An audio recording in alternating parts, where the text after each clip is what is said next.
आज हम जानेंगे उपभोक्ता संतुलन पार्ट 3।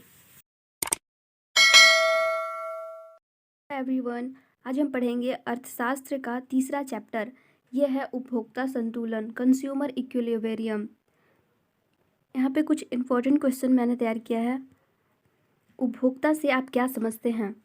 उपभोक्ता किसको कहते हैं? उपभोक्ता एक आर्थिक एजेंट होता है जो उपभोग की क्रिया द्वारा अपनी किसी आवश्यकता विशेष को की संतुष्टि करता है। यानी उपभोक्ता एक आर्थिक एजेंट होता है जो उपभोग के माध्यम से अपनी आवश्यकताओं की पूरी करता है और अपनी आवश्यकताओं की पूर्ति के साथ खुद को संतुष्ट करता है। दूसरा सवाल है, उपभोक्ता व्यवहार से आप क्या समझते हैं? कंज्यूमर बिहेवियर वह प्रक्रिया है जिसमें उपभोक्ता यह चुनाव करता है कि वह अपनी सीमित आय को विभिन्न वस्तुओं और सेवाओं पर किस प्रकार व्यय करे कि उससे उसको अधिकतम उपयोगिता प्राप्त किया जाए। यानी कि उपभोक्ता यह डिसाइड करता है कि वह किस प्रकार से अपनी आय को विभिन्न वस्तुओं पर व्यय करे, किस सीमित मतलब कम आय में उसको अत्यधिक संतुष्टि प्राप्त हो। इस स्थिति को उपभोक्ता संतुलन भी कहा जाता है और यही उपभोक्ता संतुलन का मुख्य उद्देश्य होता है। यानी कि एक उपभोक्ता होता है, उसका मुख्य उद्देश्य अपनी आवश्यकताओं को पूरा करके खुद को संतुष्ट करना होता है। उपयोगिता से आप क्या समझते हैं? इसके विशेषताओं को लिखें। उपयोगिता किसी वस्तु विशेष में आवश्यकता को संतुष्ट करने की शक्ति को उपयोगिता कहते हैं। यानी कि किसी भी वस्तु में व्यक्ति की आवश्यकताओं को पूरा करने की जो क्षमता होती है उसे ही वस्तु की उपयोगिता कहते हैं। उपयोगिता को यूटिल के द्वारा मापा जाता है। उपयोगिता की विशेषताएं, उपयोगिता की प्रमुख विशेषताएं होती है। उपयोगिता एक मनोवैज्ञानिक धारणा है। उपयोगिता का कम या अधिक होना उपभोक्ता की मानसिकता दशा पर निर्भर करता है। उपयोगिता व्यक्ति परक होती है जो विभिन्न व्यक्तियों के लिए भिन्न भिन्न होती है। एक ही वस्तु की उपयोगिता सभी व्यक्तियों के लिए अलग अलग हो सकती है। यानी कि उपयोगिता हर वस्तु की उपयोगिता अलग अलग व्यक्तियों के लिए अलग अलग प्रकार से होती है। किसी के लिए एक वस्तु की उपयोगिता अधिक हो सकती है, वही किसी व्यक्ति के लिए एक वस्तु की उपयोगिता कम हो सकती है।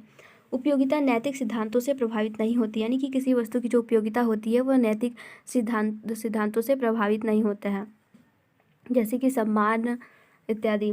उपयोगिता का अर्थ अनुमानित संतुष्टि से लिया जाता है क्योंकि यह उपभोग की तीव्रता पर निर्भर करता है। यानी कि जो व्यक्ति किसी वस्तु का जितना अधिक उपभोग करेगा व्यक्ति को उतना ही अधिक संतुष्टि मिलेगा, उससे उसको उपयोगिता मिलेगा। सीमांत उपयोगिता से आप क्या समझते हैं? सीमांत उपयोगिता किसी वस्तु की एक अतिरिक्त इकाई के उपभोग से जो अतिरिक्त उपयोगिता मिलती है उसे सीमांत उपयोगिता कहते हैं। यानी कि किसी वस्तु का उपयोग करने के पश्चात उसके एक अतिरिक्त इकाई से जो उपयोगिता मिलती है उसे ही सीमांत उपयोगिता कहते हैं। इसको मार्जिनल यूटिलिटी कहते हैं। इसका फॉर्मूला होता है MU, यानी कि मार्जिनल यूटिलिटी। और ये हो गया कुल उपयोगिता, टोटल यूटिलिटी। तो मार्जिनल यूटिलिटी बराबर होता है TUN-1।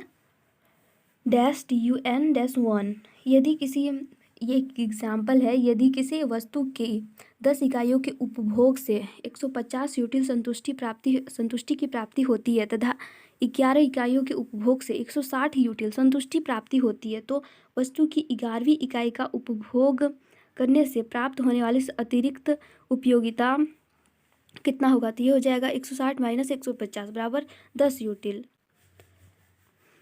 सीमांत उपयोगिता की काल्पनिक तालिका।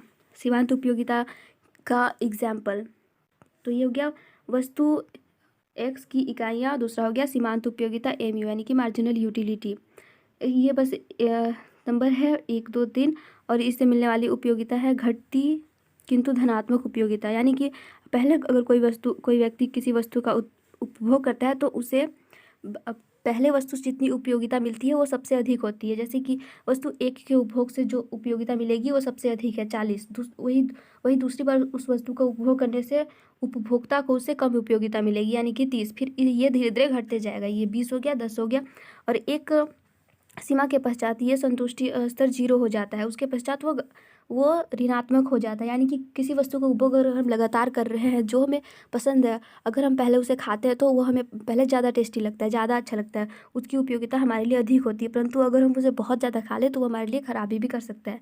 एक सीमा के पश्चात ये 0 हो जाता है, उसके पश्चात ये घटती एवं ऋणात्मक उपयोगिता हो जाती है। यानी कि ये बहुत ज़्यादा उपयोगिता नहीं रह जाएगा। इसका डायग्राम ऐसे बनेगा। जैसे कि यहाँ पे दिखाया गया है कि सीमांत उपयोगिता जो होती है वो घटती हुई होती है, ऊपर से नीचे आती हुई। पहले ये था 40, फिर हुआ 30, फिर 20, फिर 10, फिर 0, फिर उससे कम हो गया।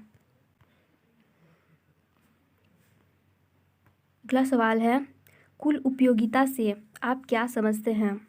उदाहरण सहित स्पष्ट करें। कुल उपयोगिता उपभोग की सभी इकाइयों के उपभोग से उपभोक्ता को जो उपयोगिता प्राप्त होती है उसे कुल उपयोगिता कहते हैं। यानी कि उपभोग की जितनी भी इकाइयां हैं उसे उसके सभी इकाइयों से उपभोक्ता को जो उपयोगिता प्राप्त होती है उसे कुल उपयोगिता कहते हैं। कुल उपयोगिता उपभोग के विभिन्न इकाइयों से प्राप्त सीमांत उपयोगिताओं का योग होता है। यानी कि जितनी भी सीमांत उपयोगिताएं हैं उसको जोड़ देने से जो कुल उपयोगिता प्राप्त होगा उसे ही कुल उपयोगिता कहते हैं। अर्थात TU बराबर MU समेसन MU।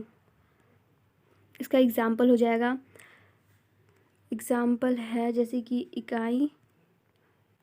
इकाइयाँ 1, इससे प्राप्त होने वाली सीमांत उपयोगिता है 40 और 40 में भी कोई उपयोगिता नहीं जोड़ा गया है, इसीलिए ये रहेगा 30। ये वहीं पे इसकी दूसरी उपयोगिता हो गई, मतलब कि दूसरी बार वस्तु के उपभोग करने से प्राप्त होने वाली उपयोगिता हो गई 30। और जब 30 और 40 को जोड़ देंगे तो हो जाएगा 70। वैसे ही हो जाएगा 20 और 20 और 70 को जोड़ने के बाद 90, 90 के बाद 100 और ये इधर माइनस में हो जाएगा। सीमांत उपयोगिता और कुल उपयोगिता के बीच पाए जाने वाले संबंध को लिखें। सीमांत उपयोगिता एवं कुल उपयोगिता के बीच पाए जाने वाले संबंध निम्नलिखित हैं। जब तक सीमांत उपयोगिता धनात्मक है तब तक कुल उपयोगिता बढ़ती है। जब सीमांत उपयोगिता, यहाँ पे जैसे ये हो गया सीमांत उपयोगिता, जब तक सीमांत उपयोगिता धनात्मक है तब तक कुल उपयोगिता यहाँ से बढ़ रही है। देखिए ये हो गया कुल उपयोगिता TU, ये बढ़ रही है। फिर है दूसरा है, जब सीमांत उपयोगिता शून्य हो जाती है तब कुल उपयोगिता अधिकतम हो जाती है।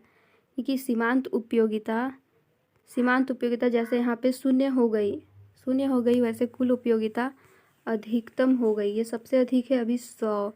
और जब सीमांत उपयोगिता ऋणात्मक हो जाती है तो कुल उपयोगिता घटने लगती है। कि सीमांत उपयोगिता इधर से बढ़ते हुए यहाँ पे आके शून्य हो गया और इधर आके ऋणात्मक होने लगा, तब कुल उपयोगिता का क्या हुआ? तो कुल उपयोगिता जब सीमांत उपयोगिता ऋणात्मक हो गई तो कुल उपयोगिता अधिकतम से होकर घटने लगी, यानी कि नीचे आने लगी, TU नीचे आने लगी। आज के लिए इतना ही। अगर आपको ये वीडियो अच्छी लगी हो तो वीडियो को लाइक और चैनल को सब्सक्राइब जरूर करें। Thank you.